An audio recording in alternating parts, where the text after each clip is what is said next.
When I say Royal Rumble, you might think about the show from 1992, or you might think about this winner, or this special moment, this spot, this return, what have you.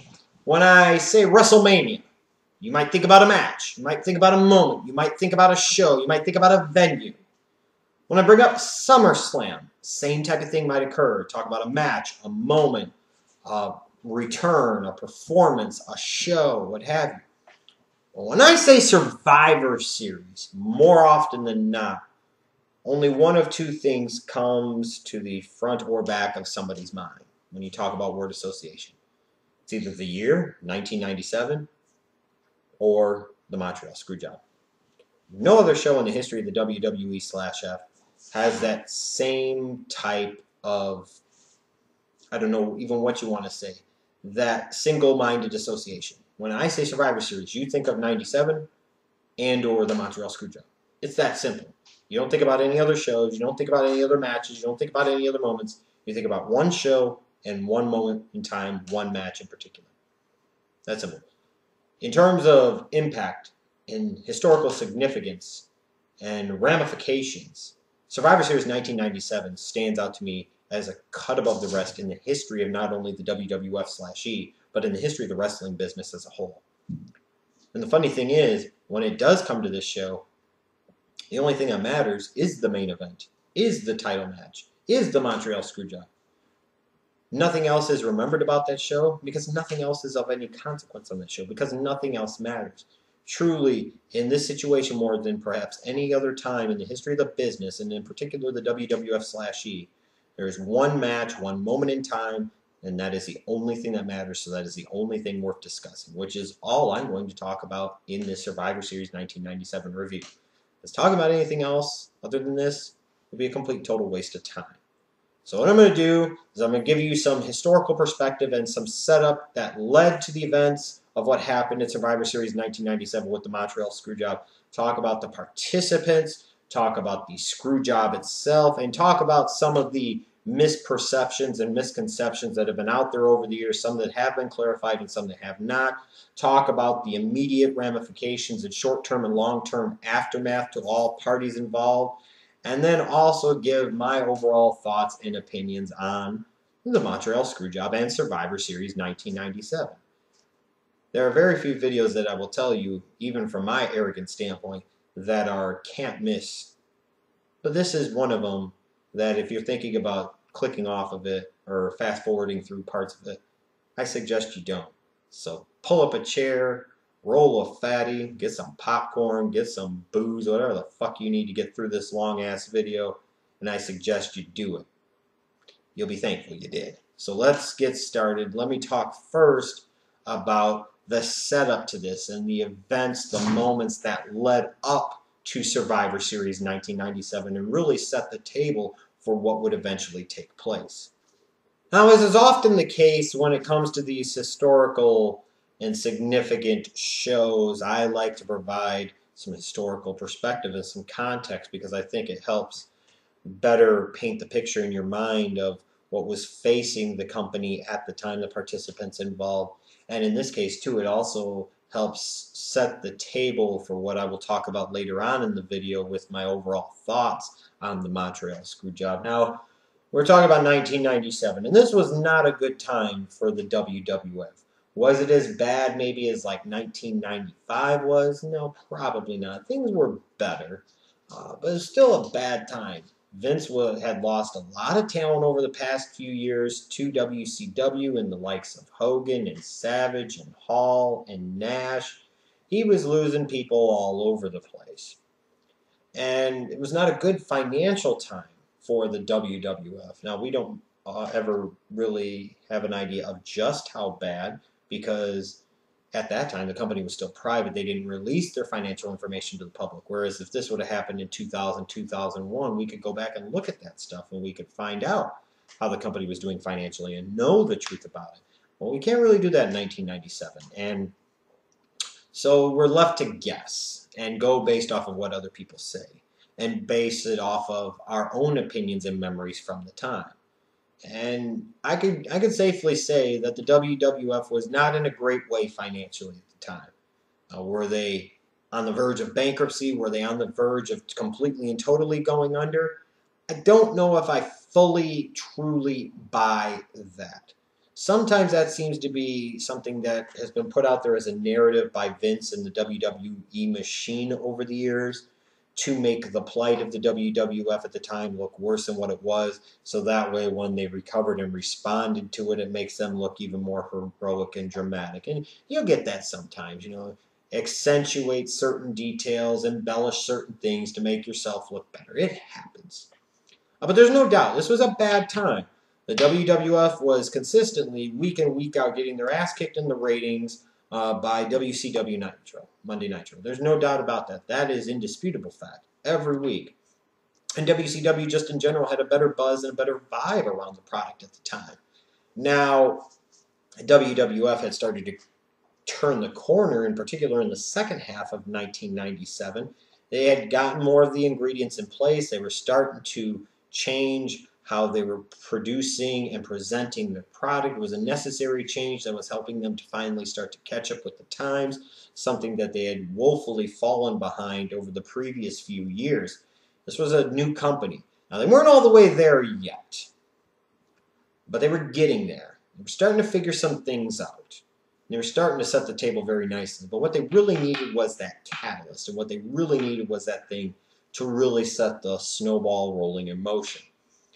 When it comes to the WWF of 1997, one of the big albatrosses that they had, if you will, was that you had Bret Hart locked into a 20-year contract. 20-year contract. This was an albatross. And at the time, when this was done and Bret was signed to this deal at the end of 96, Vince, he had lost all of these people to WCW. He's trying to send a message to the locker room. He's trying to have some type of stability. He's trying to do something. So at the time, Bret Hart is his safest, most reliable hand, and he's going to make sure that he takes care of him. He's going to make sure that, in part, he rewards a guy that is stuck by him. And he has selfish reasons for doing that, on top of just doing it to benefit Bret Hart. It was more so to benefit the WWF for several different ways. But this was one of these situations where it was like Vince, in a way, was trying to stem the tide, and he was really trying to create some positive momentum for his company at a time where they desperately needed it. This is like you see in sports sometimes. You'll give out a big, huge, long-term contract to a guy, knowing that either A, that guy's not going to see the end of that contract, or B, you don't want him to see the end of that contract. It's a matter of you got to do something right here, right now, so you do it, and you say, F the future. This is about right now, today, tomorrow, not 6 months, a year, 5 years down the road. When we get to that point, we get to that point. And that was kind of the backdrop of Vince giving this incredibly, ridiculously long-term deal to Bret Hart, knowing damn good and well that Bret was never going to see the end of this contract. Knowing damn good and well he didn't want Bret Hart to see the end of half of this contract or even a quarter of this contract. As even with Bret Hart knowing that he was not going to see the end of this contract or even perhaps half or even a quarter of the length of this contract. So there's one of these things done in a semi-panic to sit there and kind of stem the tide. Well, now you get into 1997, and as you progress through the year, Vince realizes that something has to be done. And I think he also understands that his company is going in a different direction, and they're going to get there where Bret Hart's not going to be that important compared to what he had been, and that they didn't need him as much anymore. And he most certainly was never going to produce at a level based off of where the WWE was going, in Vince's mind at least, to where he could in any way, shape, or form justify this long-term, basically sunken cost. And he knew he had to find a way to get out of it. And I think he also got to the point in 1997, especially as the year progressed, where Bret Hart understood where things were going. He knew the direction the company was heading in. And he didn't particularly like it, both in terms of the product in general and what it was going to mean for him. Bret Hart wasn't a dummy in terms of taking care of himself. Bret Hart, just like anybody else worth their weight in salt in that business, had a self-preservationist streak. And he knew that he had this long-term deal And the money in the business had perhaps never been better. How stupid did he look to cost himself millions upon millions of dollars to sign a deal that he didn't have to for a reason that wasn't very good? So basically, everybody wants to get out from this contract. Brett's tired of this. He's tired of that. He knows where this is going. Vince is tired of this. He's tired of that. He knows where this is going. So now we get to the point where Vince basically allows Brett to go talk to WCW. He allows him to go talk to Eric Bischoff. And he's basically saying, if you can get yourself a better deal, great for you, and it's great for us, and all parties involved win. And that's basically what happened. Brett went and talked to Bischoff and WCW and got himself a hell of a contract. Wasn't nearly for the length of time that the WWE was offering or had already locked him into, but man, the amount of money per year was just too much. It was just simply too good for Bret Hart to pass up on. So that leads to Bret getting out of his WWF contract and being able to go sign with WCW, which is what really set the table in a lot of ways for what would occur at Survivor Series 1997. Over the years, I think there's been a lot of bad information. There have been a lot of prevalent misconceptions about the participants involved in the Montreal Screwjob. I want to address some of them here. I'm going to start first with Shawn Michaels. There was a period of time where he put out the story, and the WWE is pounding the story out there, that Shawn was kind of just the unwilling, witless kind of middleman. He was just a pawn in Vince and the WWF's Titan Tower game, which we know is bullshit. You should have known it was bullshit back in 1997, and you most certainly know it by now. Shawn knew what was going on. Shawn also, in my opinion, took great pride and joy to know that he was going to be a pawn in this whole process and relished every minute of it. This was his ultimate way to get the ultimate F you and up yours and the ultimate one-up on Bret Hart without any real threat of any consequences or repercussions coming down the road. It's that simple. Shawn knew what the fuck he was getting into. Shawn knew what he was doing. He knew what he was party to. It did take a tremendous amount of balls to do that, though. There's a lot of things you can say about Shawn Michaels over the years, and most all of them true. But the one thing you cannot deny is this guy had some nuts. He had some balls. He had some guts. He wasn't afraid of anything, except Marines jumping him in a bar. But I've always disputed this notion, and I've always hated the idea of fans blaming Shawn. And I've always hated the chants at Shawn of you screwed Bret, you screwed Bret. Shawn Michaels was a pawn. He was a bit player in this whole thing. Shawn wasn't the one that gave Bret Hart a 20-year contract. Shawn Michaels wasn't the one that booked Bret Hart to be the champion in 1997.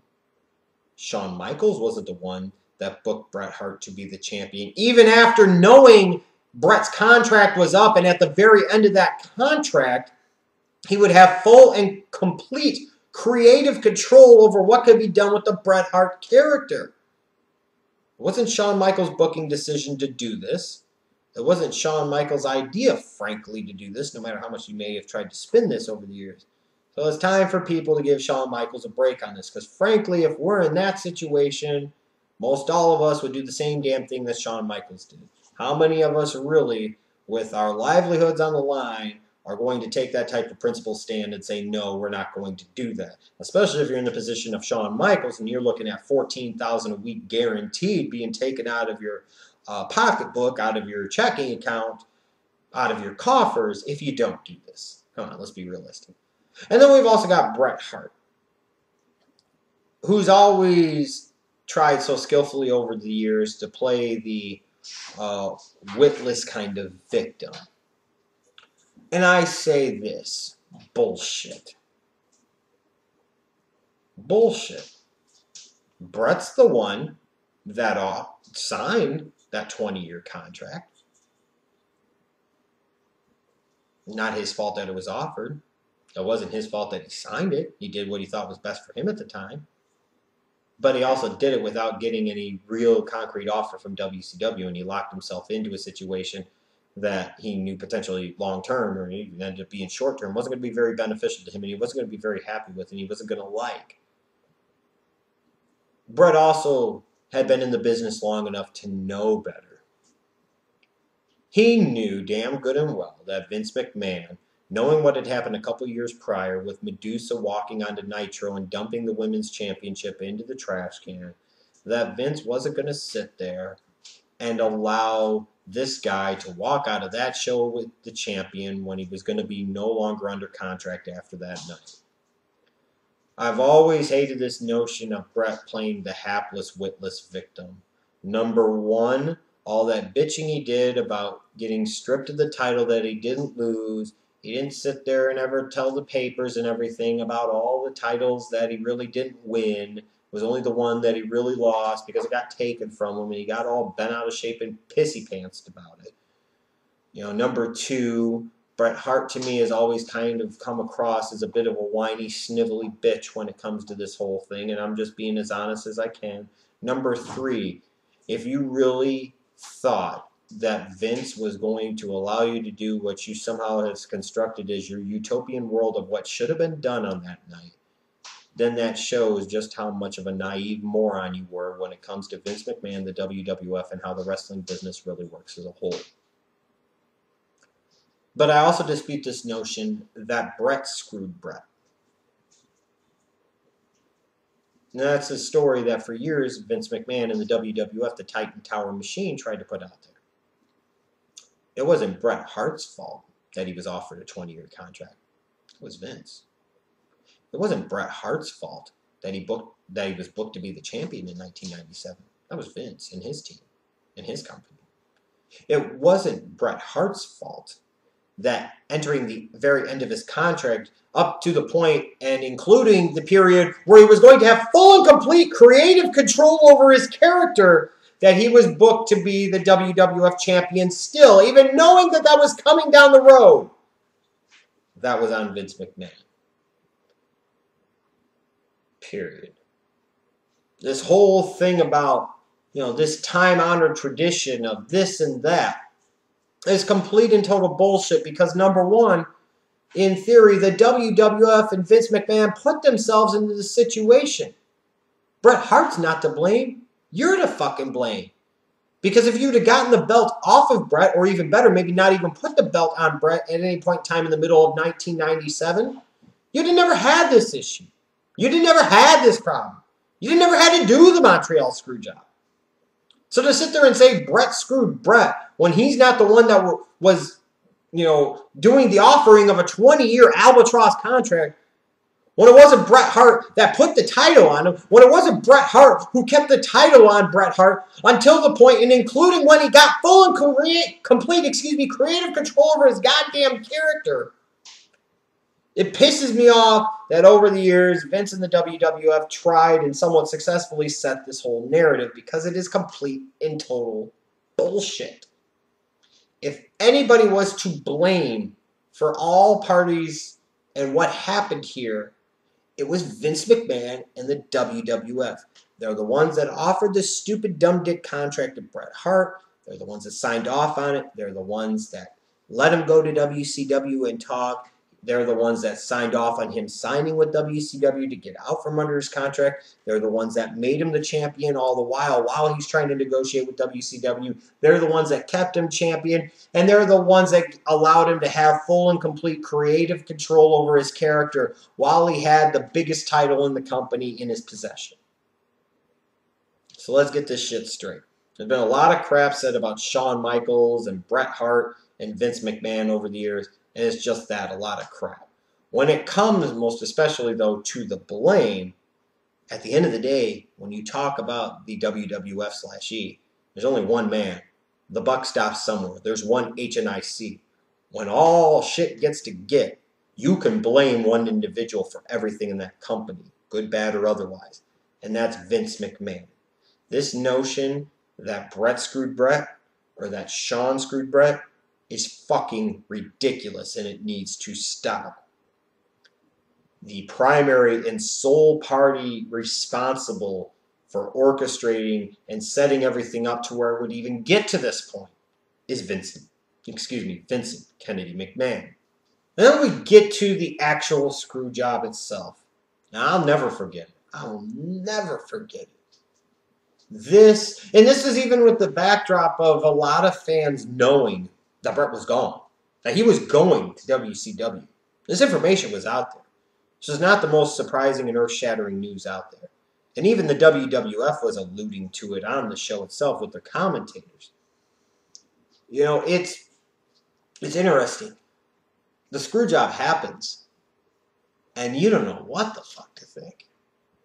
You're like, what in the fuck did I just see? What in the fuck just happened? Especially as a fan. And it's one of those things that once you experienced it live, you will never, ever forget it as long as you live. And I will say this again, right, because it needs to be said.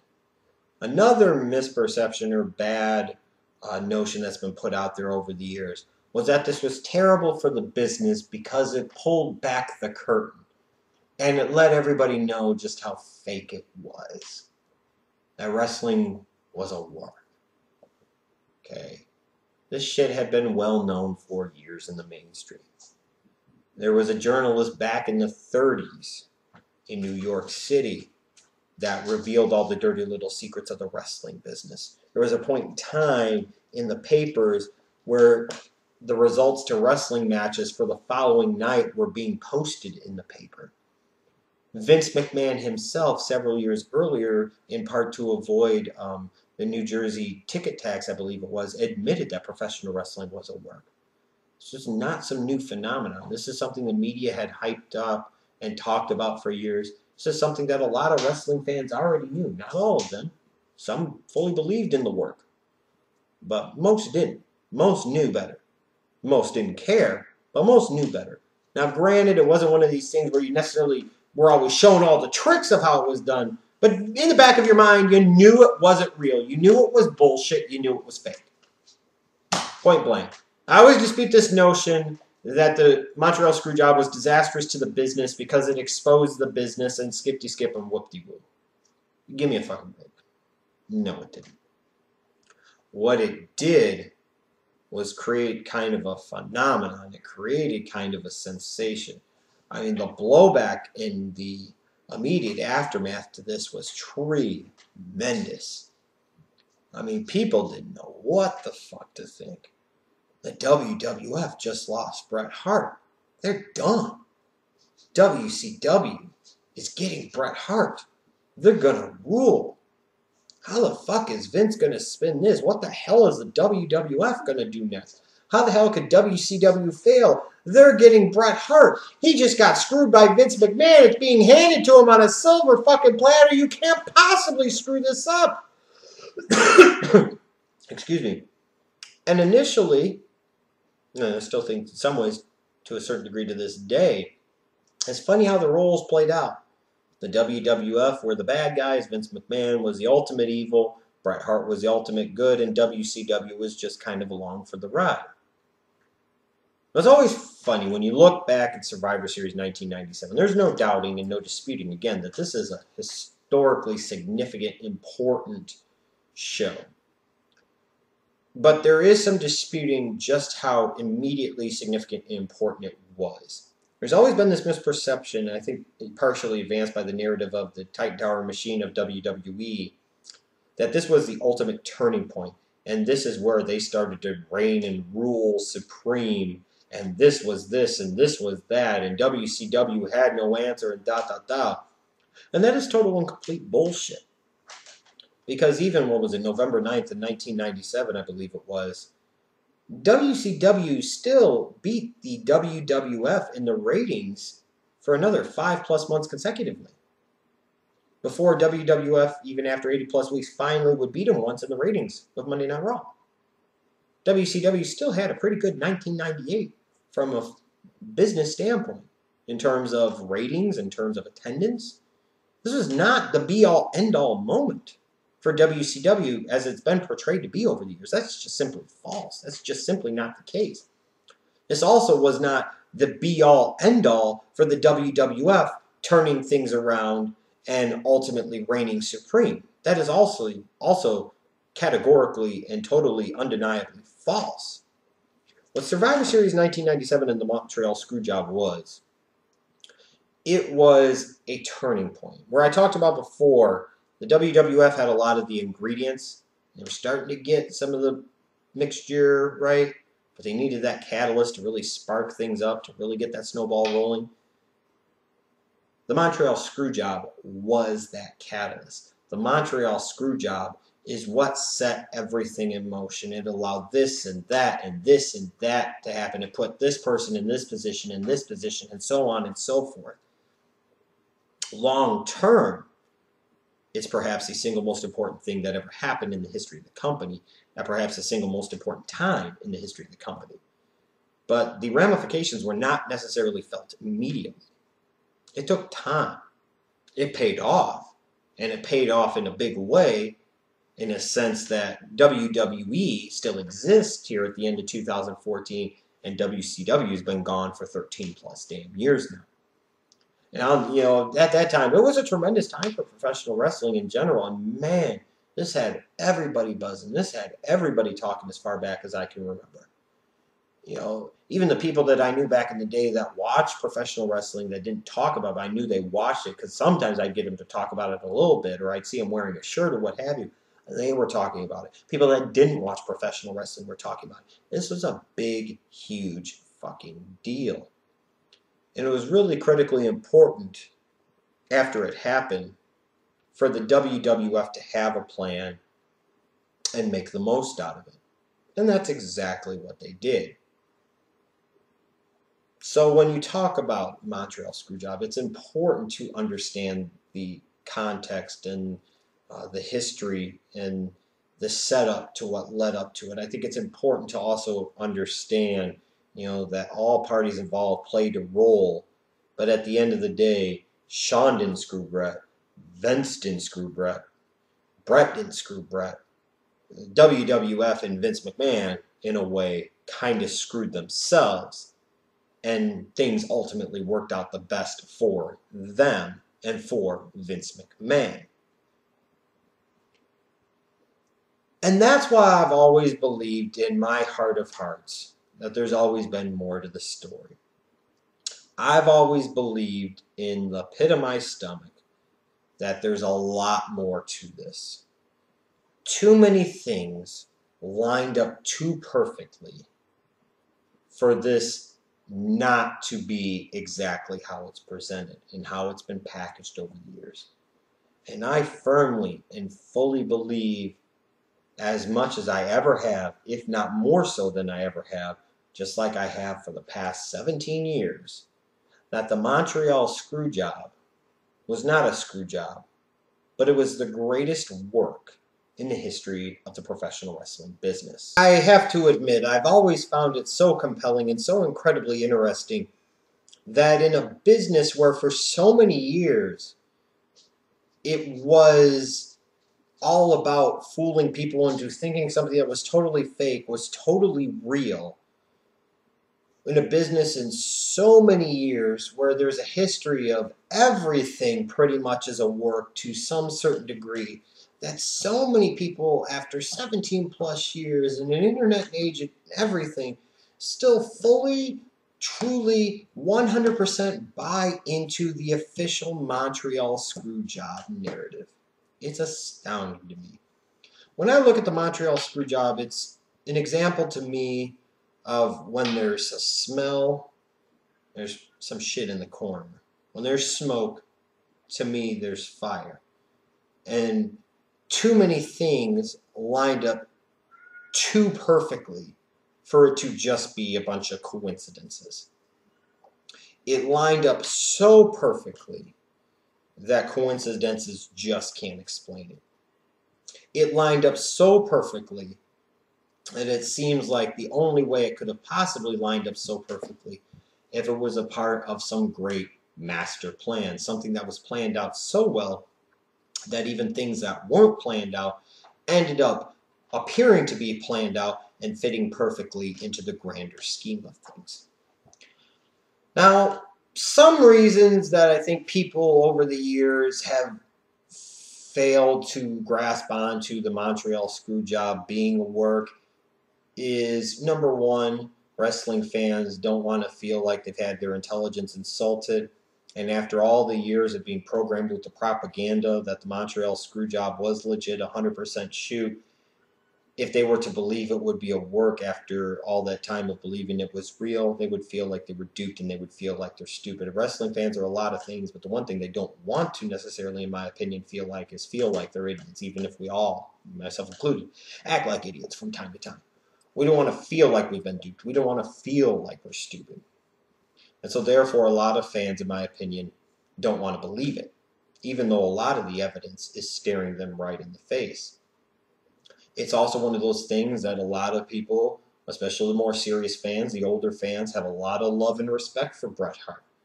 So when I sit there and say that there's more to the story, when I sit there and say it's a work, because of how out there Bret Hart was over the years on this, and the narrative on the flip side that the WWF said about this over the years, they don't want to believe it's true. I mean, here's my thing, though. If you remove your blinders and you take all your preconceived notions out the way, let's really look at this for a second. In a company where it's all about the control held by one man, Vince McMahon, am I fully, truly expected to believe that Vince McMahon would allow an individual to be the world champion of his company at a time where he's losing to WCW, where that world champion is about to leave to go to WCW, where at the end of his contract, that said champion individual was going to have full and complete creative control over his character unless Vince McMahon wanted it that way? You've heard it said so many times over the years, so I don't see why it doesn't apply going back to 1997. Nothing, and I mean nothing, gets on Vince's television without Vince's approval and say so. And if it does, it'll never happen again. You're going to tell me at one of your biggest, most important shows at a time where your company's not doing that great, you're going to sit there and leave anything to chance? I don't think so. I'm sorry, I just don't buy it. And when you look at the whole scheme of what became known as the Montreal Screwjob, you have to look at it from this perspective. And I think this applies a lot of times when you look at grander conspiracy theories of who wins, who benefits. And that usually can point back to who led to something happening. Who, in theory, would have benefited the most from this?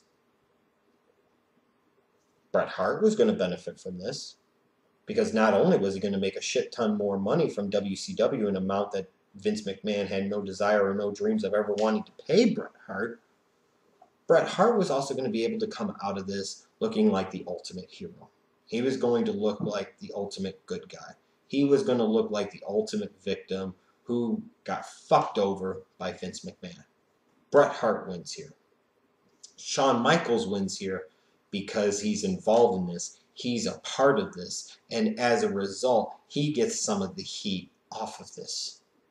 Vince McMahon and the WWF win as well, because not only is he able to get out from under Bret Hart and clear him out of the way so he can go with Austin and go in the direction that he wants to go, he's also able to get a buzz about his product, something he was desperately in need of at the time. He was going to get that spark. He was going to get that attention, and then it was going to be up to him to do it.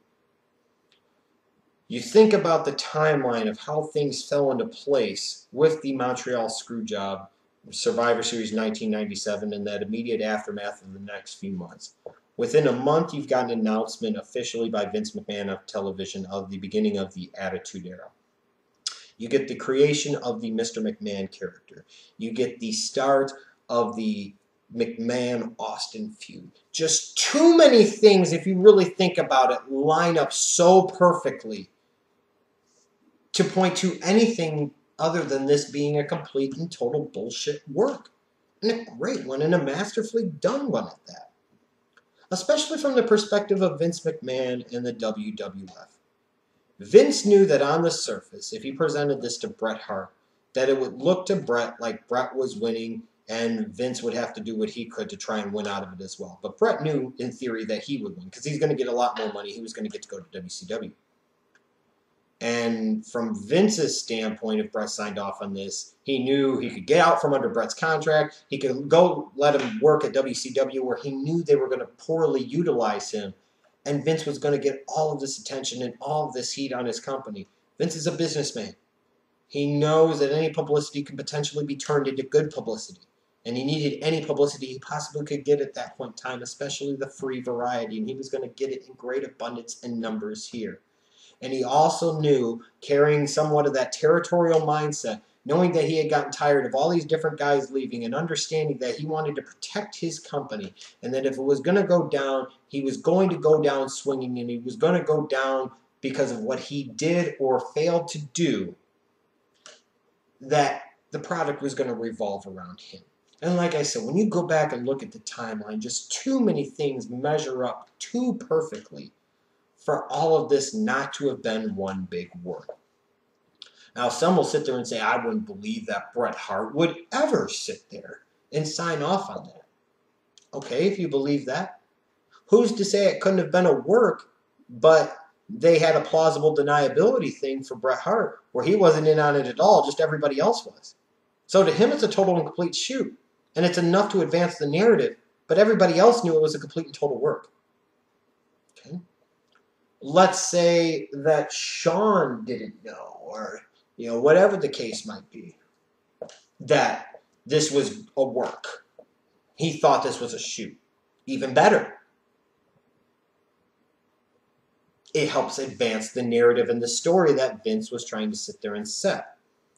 I mean, you look at it. Screwjob happens. 8 days later, here's Vince on Raw with that kind of phony-looking black eye. Sitting there talking about Bret screwed Bret. I had no sympathy for him whatsoever. He's taking the heat off of everybody, and he's putting it on him where he wants the attention to be. Also, looking at this from Bret Hart's standpoint, does anybody else ever find it incredibly convenient and weird that Wrestling with Shadows documentary crew just happened to be following Bret Hart in 1997 at a time where his fucking contract with WWF was going to expire at Survivor Series 1997 when he was a fucking champion and held full and complete creative control over his goddamn character? Does anybody else sit there and throw up the bullshit flag and say, wait a second? Of all the times for this camera crew to be following Bret Hart to do a documentary, this happens to be the moment, the point in time, the period of time where they're going to do it? Where Vince is going to allow them backstage? If Vince knew that this was a full-out shoot, do you really think he was going to sit there and want to let camera crews behind the scenes for this, knowing that he could have blocked this from ever getting out, as he tried to do with Beyond the Mat in 1999 after he allowed them to be behind the scenes all that time? Just too many coincidences.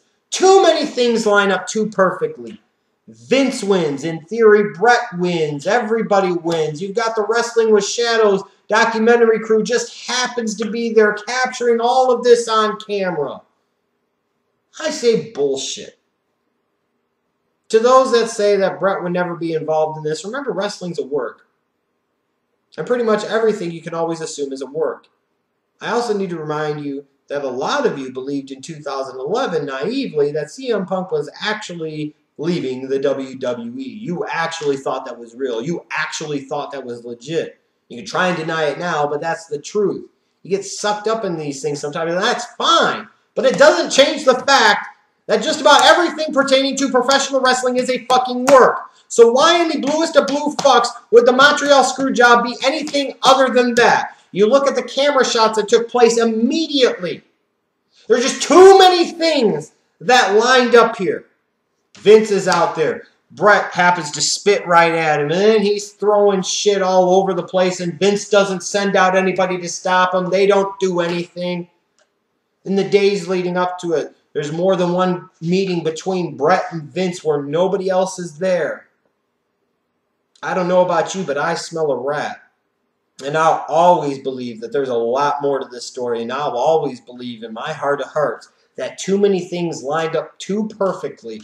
WWF getting out from under Bret's contract, Bret being able to go make more money, and getting such a huge babyface rub, and whatever happened with him in WCW was going to happen. But Vince was able to create the Mr. McMahon character. He cleared Bret Hart's ass out of the way, so that way he could transition to Austin, which is where he knew he was going to go in 1998 and beyond.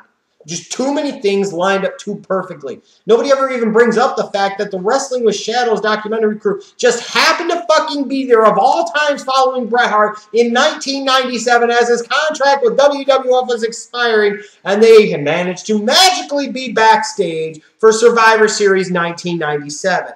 If all of these different factors don't throw up the bullshit flag, I don't know whatever is going to.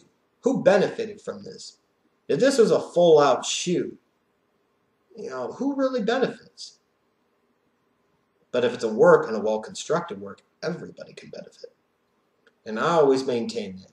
Too many things lined up too perfectly. All parties, in theory, were able to, at least on the surface, benefit tremendously. And at the end of the day, the WWF was able to win, and Vince McMahon was able to win so convincingly and so decisively, and so many things seem to so perfectly work out in a non-organic way that I will always firmly believe that this is the greatest work in the history of the professional wrestling business.